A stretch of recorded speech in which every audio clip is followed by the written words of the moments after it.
Tournament arcs are nothing new in storytelling, especially when you have a whole universe of characters you can put in there, creating memorable moments and unique fights you'd probably never get to see otherwise.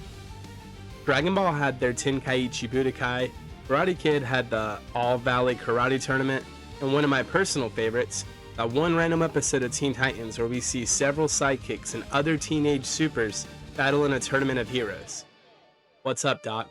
I'm Pugs Bunny, and today is the day the DCU steps into the ring and battle each other to determine who becomes King Omega and become the only one strong enough to defeat Darkseid. But before getting into all that, let's see how we even ended up here, because that story has been told over the past year. But if you just want to get into the story, the video is timestamped. So thanks to Joshua Lapin Bertone of DC for making the information I'm about to share with you. The timeline is broken, and Darkseid has become King Omega, fracturing all of reality. Darkseid battled the Justice League and Spectre, and went on to sacrifice himself, being reborn into a new reality where he would weave and bend history into a more macabre and violent existence, giving birth to the Absolute line of comics. The deadliness of the Absolute universe fuels the dark side of Darkseid, granting him the omnipotent powers of the Omega energy of the world, thus becoming King Omega, who now is locked in on DC's mainstream universe. History had changed. The Legion of Superheroes, once inspired by Superman, no longer formed.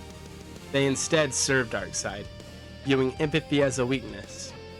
They would hunt down time travelers such as Time Trapper, which is very important because Doomsday had become the new Time Trapper. His whole thing was that every time he died, he would evolve and become more powerful. Well, years of that had evolved Doomsday into a godlike being. Doomsday would try to warn Clark about the incoming Darkseid. Now, when Darkseid's Legion was hunting the Time Travelers, they also targeted Booster Gold, who, after the death of Darkseid in the main timeline, would enter the rift that was left behind and would be shot to the 31st century, spending 2 years in a hellscape future ruled by the Omega King. Booster would be saved by Superman, and after being brought back, he spent every waking minute trying to find a way to prevent the awful future he had foreseen. But if one thing is certain, Darkseid has already won, ruling the timeline.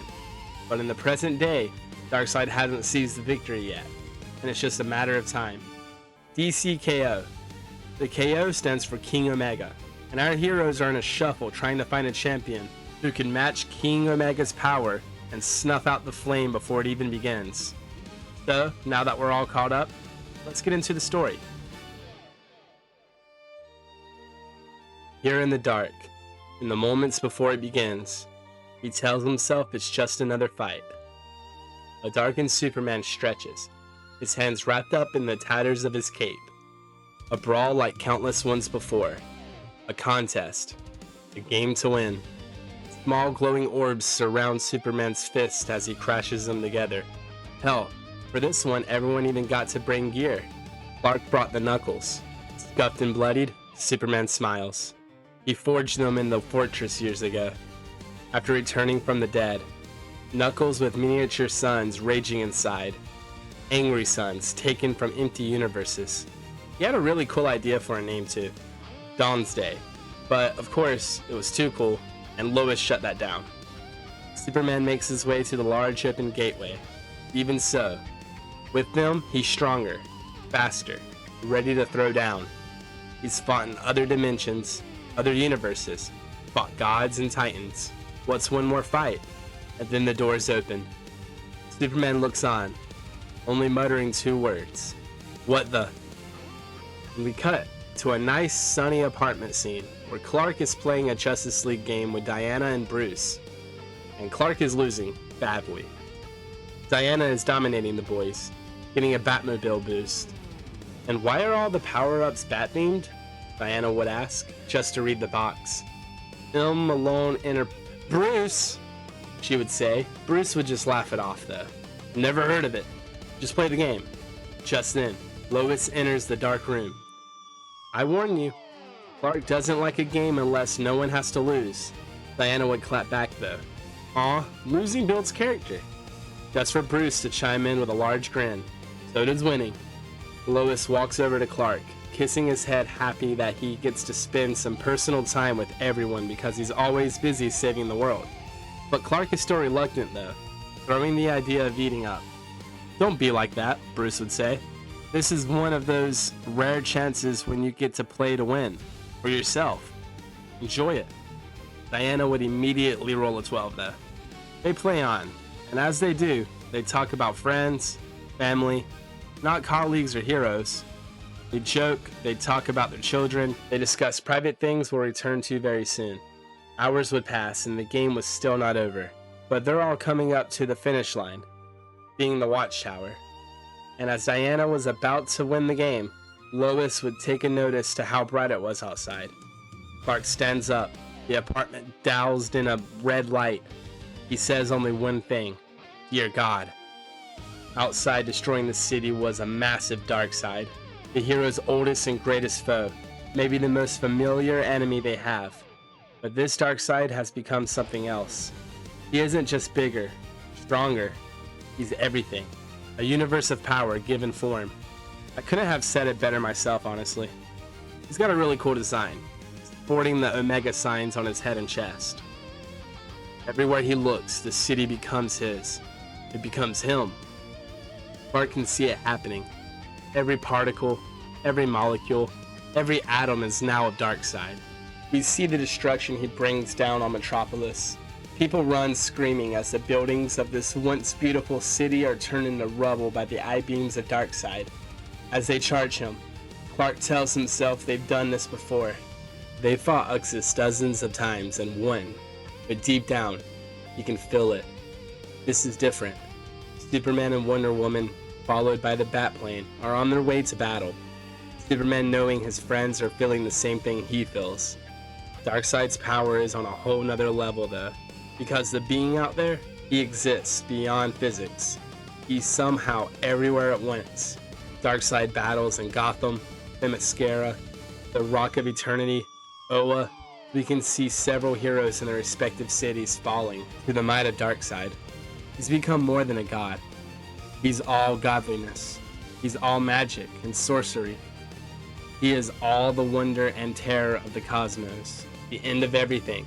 Darkseid kills Bruce first, then Diana, and as Superman charges in at Mach 7, he would barely have time to feel the laser beams. And suddenly, Superman's voice cuts in. And when does this happen? We cut to the Quantum Quorum, where the World Forger, Time Trapper Doomsday, Grodd, and Booster Gold are explaining this scenario to the League. By the way, Nightwing is also here, which is awesome because it's my favorite superhero. I said when, Superman repeats. It already did, Kal-El. This would shock Superman, and Batman would show him a text from Lois that game night is only a week away. The World Forger would continue though. We of the Quantum Quorum have managed to combine our chronal powers to rewind time by 7 days. But Darkseid has already conquered the future, and right now, he's making his way back through time to this moment. He would be asked how they could stop him, but Doomsday tells them they can't, asking World Forger to show them. The timeline before you is the history of our universe. The flame just ahead of this moment is him. We've explored every variation, and no matter what you try, he consumes you and moves on. It all ends here, in this moment, with Darkseid. Green Lantern is not hearing it. He's convinced there's something they can do, but Grodd and Booster Gold would shut that down. How? We watched you try 1,000 things 1,000 times. You always lose. That only leaves one thing, Grodd would tell them. Give up, start over. Wonder Woman and Wonder Girl would ask what they mean by start over. We are the most powerful temporal beings in the universe, and if we use the last bit of our energy, we might be able to. Mr. Terrific would interrupt, already knowing what they were gonna say.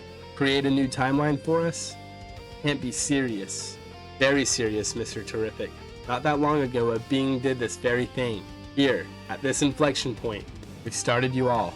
We started everything and everyone. Doomsday would say, this timeline was reabsorbed, but for a brief period, it existed outside larger reality. Nightwing quotes the gorilla, nope, and Zatanna chimes in. If you did this, would we even remember? Be the same people? No, all would be new. My boy Aqua would chime in with some Atlantean wisdom. Every new wave is ancient. This reality is our history, our story. Without it, what would we be? World Forger only says one word though: alive. The heroes are still unconvinced and are refusing to live in a bubble, especially if Darkseid could still get to them anyways. Enough, Batman chimes in. We need to understand what we're up against. For him. How did Darkseid become this? Doomsday would explain while World Forger shows them. To understand Darkseid, they must understand what he seeks. Energy engulfs our world, but the two most primal are called Alpha and Omega. Alpha is the energy of creation, wild and explosive. Nearly all planets with life are sources of Alpha energy, but not Apocalypse. At Apocalypse's core is an infernal machine, a heart that runs on Omega energy, the energy of conquest, absorption, control. And when Darkseid sought it eons ago, it chose him as its champion and transformed him into the enemy you have fought so many times. Ever since then, he has targeted Earth, reality's greatest source of Alpha energy. And once he became King Omega and formed his new universe, he placed the heart of Apocalypse at Earth's center. All Omega energy in that realm flows to him, making him absolute. Thus, he became that universe's King Omega, a walking singularity that transforms all around him. World Forger is desperately trying to get the heroes to act fast, because the heart of Apocalypse is growing in the center of Earth, causing fire pits and parademons to pop up all over the globe. Batman, though, has a pretty good idea. If there's a heart of Apocalypse forming in the center of our Earth right now, could we use it to transform one of us into something like him? A King Omega? Rod says it's a terrible idea. The World Forger backs him up, telling Batman it's cosmically connected to Darkseid and it serves him only. To change that, you need to restart it entirely. Blast it with Omega energy you don't have. Batman points out that Booster's readings from the Watchtower shows the 2 years he spent with Darkseid left him brimming with it. I don't think you comprehend what you'd be unleashing, Booster would say. So Batman demands World Forger to show him.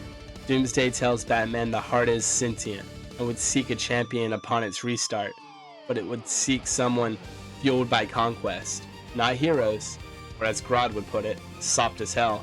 World Forger would add that it would defend itself. Defend itself how? Batman would ask. The answer we get is why we are here. It's fourth dimensional, not bound by our physics. By my calculations, it would reshape itself to test you. Create a tournament. Each of these rings would be a higher level of challenge. Flash isn't worried. I mean, look at his face. Thinking that they would only have to deal with parademons. Not parademons, idiot. Each other. You would be competing with each other, Rod would say. To prove they are a champion and the ultimate conqueror, they have to defeat each other and then the heart itself. Then, the universe will bend toward you. You will become the sole celestial entity, a being perhaps capable of defeating Darkseid. In theory, this winner would be able to reshape the universe in their image. Booster is all in on this idea. He is ready to try to bring the fight to Darkseid. With someone like him, the World Forger agrees, telling the heroes the rings will test their strength, cunning, and strategy. You have to compete only to win. No compassion, no mercy. Heroes deliberate, but Superman, not even wanting to play a board game that doesn't allow everyone to win, is not feeling it. Forget it. We're not doing this, he would say as he walks away. Stoops stares out to Earth as Bats and Wonder Woman come to try to comfort and convince Clark. It's already his. We've known it all year. Ever since Darkseid disappeared, you felt it. We felt it. We just didn't want to admit it. Superman asks Batman, what if a villain like Joker wins? But Batman gives the most Batman response, so we won't let him. Wonder Woman would remind Supes that he turned the Phantom Zone into a place of healing, rather than just a prison, suggesting they put their adversaries there for the time being, to keep them out of the way. Superman then is concerned on who would protect Earth while they're gone. Superman is looking at his reflection, and for some reason you can see the reflection of his dialogue bubble, confirming that the speech in this world are physical manifestations that others can see. The League is discussing who will watch over Earth.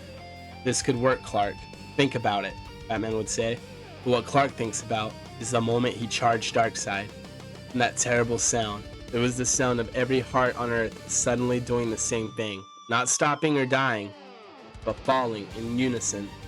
All the variety. People, fish, birds, bugs, the whole strange and wonderful mess of it aligning in a single rhythm. It's a game, Clark. One we play to the death against each other, Stoops responds. Wonder Woman assures him that once they all win together, it's a game where no one really loses, except Darkseid. So, we move on to Chapter 2. And so they decide they have 1 week, 7 days to prepare, the world and themselves.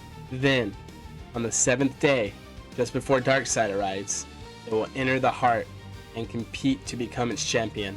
At the same time, the Quantum Quorum will use all that is left of their chronal powers to slow time and stave off Darkseid's approach. Hopefully, it will be long enough for a hero to claim the heart. Day 1. Mr. Terrific uses T-spheres to secure the world's most dangerous criminals. Terrific doesn't feel right about what he's about to do, but given the circumstances, it's the only fair thing he can do. The T-spheres raid Arkham, Belle Reve, and Nanda Parbat, subduing the Joker, Mr. Freeze, Killer Croc, King Shark, Black Manta, and even a bearded Lex Luthor. All are taken off the game board. Day 2. They discuss what's going on with the world leaders and they approve the mission. Day 3. Superman is chosen to speak to the people, afraid he's going to be unable to convince the world that they win. The world's most powerful companies join forces to create mega arcs, all fitted with adapted Brainiac tech to contain and preserve everyone and everything. He explains the Titans will stay behind along with Mr. Terrific, how the Earth will still be protected. And at the end of Clark's speech, he goes off script. Listen, he says, I've seen a lot in my life. And this universe, it's special. It's messy. It's infuriating sometimes, but it's us. It exists because we believe in it, and it's worth fighting for, even like this. Day 4, probably the most important one so far. They spend time with their families. Like, look at Bruce with Damian, Dick, and Jason. It's so sweet. I wonder where Tim Drake is, Clark walks with Lois, John, and Kara through the city he loves. Clark reminds himself that this is for them. All of them. Clark listens to the heartbeats. All different, but all scared. He listens to the planet's heartbeat, and he can hear the fire crackling of something ugly growing. Lois comforts Clark. You can do this. Day 5. The heroes prepare themselves, gathering the gear they may need for the unknown challenges ahead. Some go on offense. Justice Buster 2, Power Up. Others go for strategy. God Killer Armor, Awaken. A few choose defensive measures. Father Box Upgrade, Go. And others like Clark just choose what feels right. Stoop stands with the many suns on his fist, reassuring himself it's a game we can all win. Day 6. It's time. With the villains locked away and the world fortified and prepared, they set off. Many of them are selfless. Some are more complicated. Humans, aliens, gods, monsters, over 100 of the world's heroes in all. These heroes are friends. Hell, they are even family. Heading to compete against each other, and the closer they get, the less real it feels. They arrive. The Skatarus Nexus, a passage to the center of the Earth where the heart of Apocalypse now thrums. Booster jumps in front of the jet, ready to cause a cosmic heart attack, and suddenly, we enter Chapter 3. The blast is just enough to stop the heart for no more than a few zeptoseconds. Blank time, but it's enough. When the heart begins again, blank new and terrible, the first thing it sees is them, the heroes rocketing towards it. To welcome them, it gives them each a miraculous vision. Every hero suddenly sees themselves win. From Blue Beetle to Detective Chimp, every one of them feels what it would be like if they became the Heart's champion, the Soul God. But it's just a fleeting feeling because suddenly the visions are gone, surrounding them in darkness, and then the arena gates. And just like that, the tournament is upon them. Now back to where we started. Superman looks up. What the? But before he could say hell, he dodges a lightning bolt casted by one of these 3 towering beings. Get back, says the two-head. Wait for all the combatants, another one would chime in. Swamp Thing, Plastic Man, Wonder Woman, Detective Chimp, and Batman enter along with several others. Those of you who cross the gauntlet early shall move on. The rest perish. But beware, one wrong step and you may find yourself out. contest begins at the drop of the Hell Mace. Billy Batson, aka Shazam, runs up to Supes, excited to take him on. "Oh, you're going down, Big Blue." Shazam!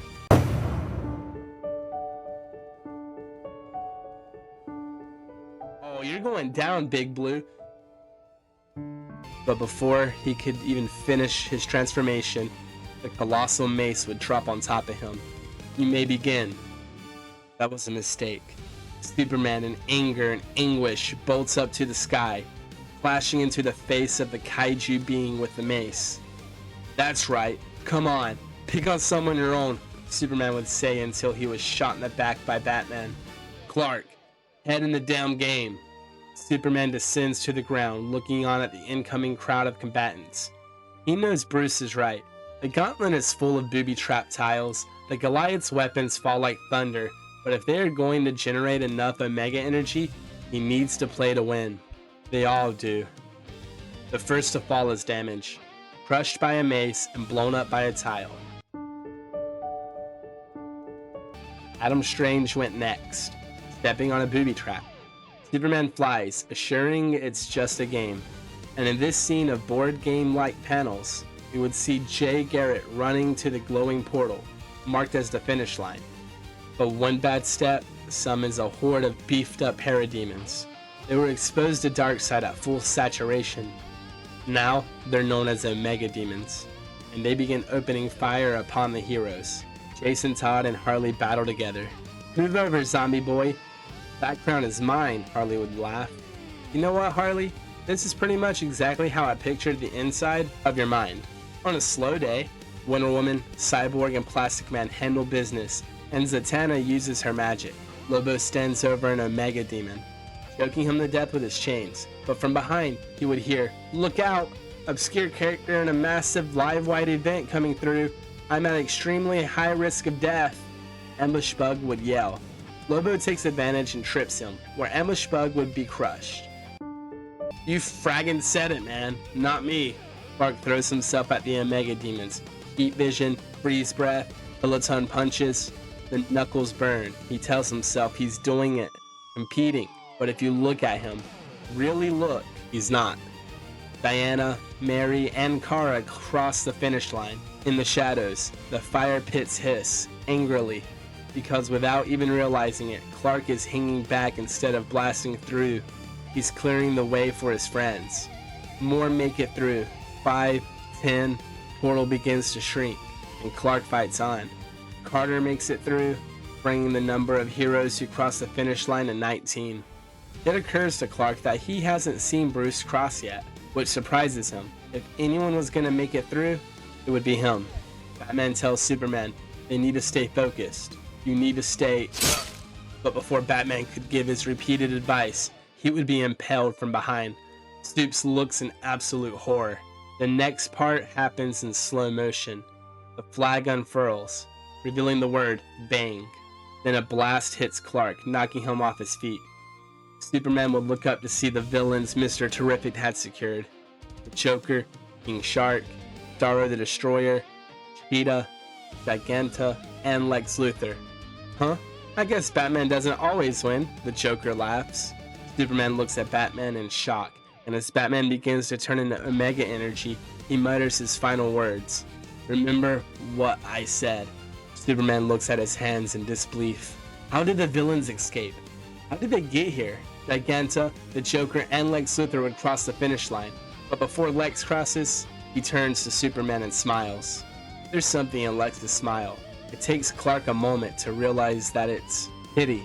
Superman takes it to heart. Go save a cat from a tree. But this?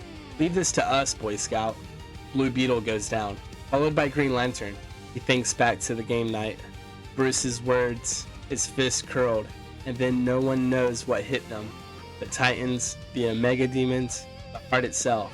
In Superman's ears is a new sound as he blasts through, like sun splitting open. But it's not the impact of his fist or him breaking the barriers of physics. It's the pounding of a single heart in his ears, his own. And as he crosses the finish line, he takes the last spot. All around, the fire pits sing. 32 champions pass through the gate.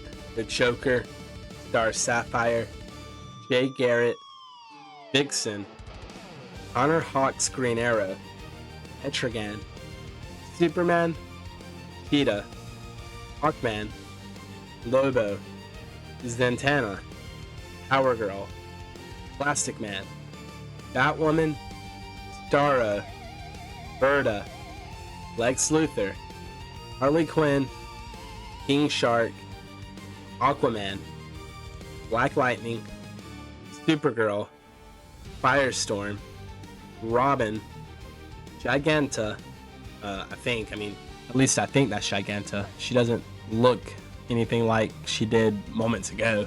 Kind of looks like Black Canary, but it's supposed to be Giganta, I think. Captain Atom, Swamp Thing, Cyborg, Red Hood, Guy Gardner's Green Lantern, Metamorpho, and Wonder Woman. Who will win, and who will be crowned the King Omega? Can you guess? That's when we get to see who our narrator has been this whole time. I can tell you the answer now if you'd like. I am the Heart of Apocalypse after all. The one who crowned Darkseid so long ago. The heart is massive, and Omega energy flows all around it. So yes, I know who will join the ranks of the Fallen. I know all the twists and turns that await them. So many, the Fallen become statues of what they once were, and the heart prepares itself for the next chapter. The surprise is coming, like its 3 destroyers, horsemen from a world where his rule is absolute. This would be absolute Batman, absolute Superman, and absolute Wonder Woman. And these are just some of those horrors that await. But if you want to know the real truth, the final one I'll tell you is that none of them will win. Not Clark, not Diana, not Mary or Il, none. Because what they don't know is that there is one last champion among them. The King himself. That's right, Darkseid. Having taken the form of one of their own. So no, the game isn't beginning. Darkseid looms over the World Forger, Doomsday, Grodd, and Booster Gold with another towering shadow character. It's already over. Our next issue will be called Choose Your Weapon. And I'm kind of excited because Lobo has Bane's Venom hooked up to him. And I've read a couple comments that the Venom only affects people that don't have superpowers already. So we'll see how that changes with Lobo. And this is the tournament bracket right here. Batman's name is already crossed out with a big Joker smile. And that's the first issue of DCKO. And I love it. This story has me excited to see how it turns out. Who's gonna win? I feel like Supes will, since he's, who we're following. But the road to get there, so far, has been insane. Like, Batman's early death took me back. I did not expect that. Especially by the Joker, who I don't see on the bracket, but he might be taking Batman's spot. Also, seeing Bruce smile so much at the beginning was nice too. Actually watching him relax and mingle with Clark. The foreshadowing at the beginning too, how Supes has to learn how to play to win for once. Just to see Darkseid appear to take the Earth, and I guess in a sense win anyways, kind of how the heart's telling us that he's gonna win this tournament. I can't wait to see the outcome in the winner. I'm really excited to see a bunch of these fights. Like, I have no idea how Starro's gonna fight, but it's gonna be pretty good, I'm sure. I'm sure a couple characters that we thought we knew for sure was gonna win, or like move on, I can see them dying off and giving us unexpected victories. Like, if Starro defeats Wonder Woman, that is gonna be crazy, I guess. I can't see how he would, but you never know. I didn't think Batman was gonna die in the first issue, but he did. Technically twice. Also, tell me who you want to win. You can say who you think's gonna win, but I'm so much more interested in knowing who y'all want to win. Like, if this was a video game, which honestly, this is a great setup for one, who would you have chosen to play as? My top picks are Aquaman, Black Lightning, or Captain Atom. Oh, actually, I'd choose Starro, simply for the unique way they'd have to fight. But yeah, I hope you all join me in the second issue, and if you like this, be sure to show some love and support with a like and subscribe. Have a good day, and I'll see you next time.